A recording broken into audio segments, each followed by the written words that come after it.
نحمده ونصلي على رسوله الكريم بسم الله الرحمن الرحيم رب اشرح لي صدري ويسر لي أمري واحلل عقدة من لساني يفقه قولي صدق الله العظيم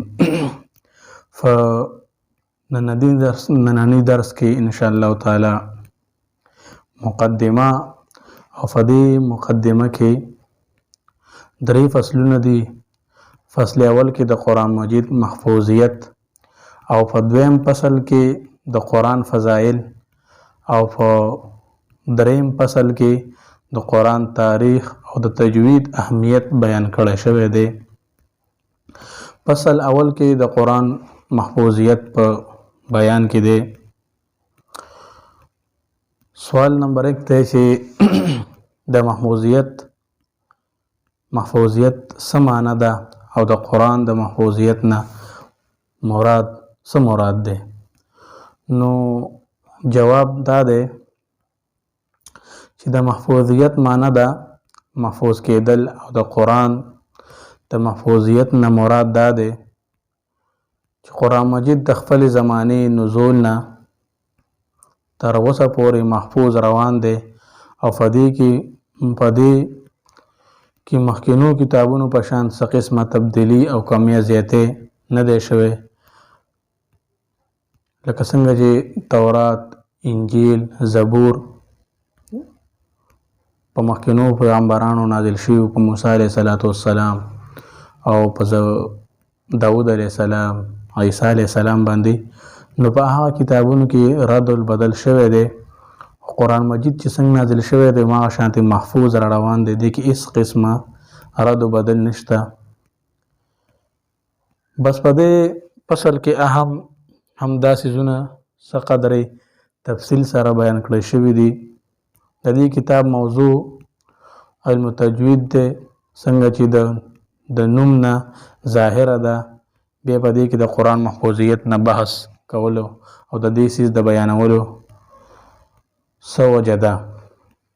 نو علم تجوید کې چونکې د قرآن الفاظ او د هغه د تلفظ نه بحث کیږي، نو چې کله پورې مخکې په خپله د قرآن محفوظیت او د دې په خپل اصلي شکل کې د محفوظ اوسېدو او باقي آسماني کتابونو باندې د دې اوچتوالی او فضیلت بیان نه کړی شي، هغه وخت پورې د دې په لطیف او نهایت نفیس علم مسائل او د هغې باریکی بیانول څه زیات مناسب نه معلومیږي، ولې چې د دې څیزونو د پیژندلو نه پس به د قرآن سره محبت او په زړه کې به د هغه عظمت پیدا شي چې د ټولو کتابونو نه اول د قرآن مجید فضیلت بیان شي او اهمیت بیان شي.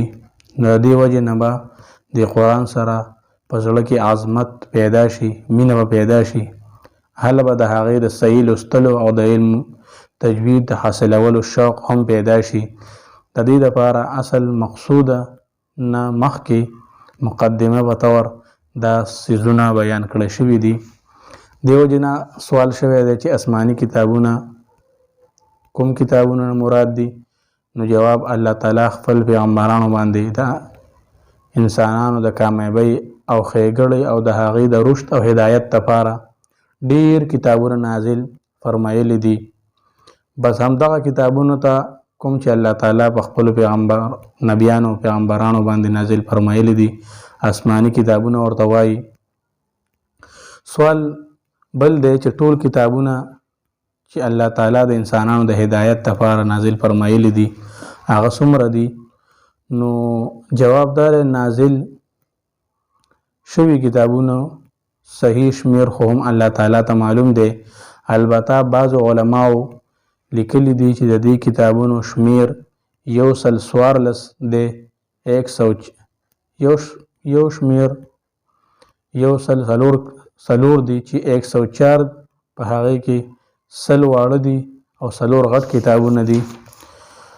نو 4 غټو کتابونو نمونه څه دي او هغه په کومو پیغمبرانو نازل شوي دي؟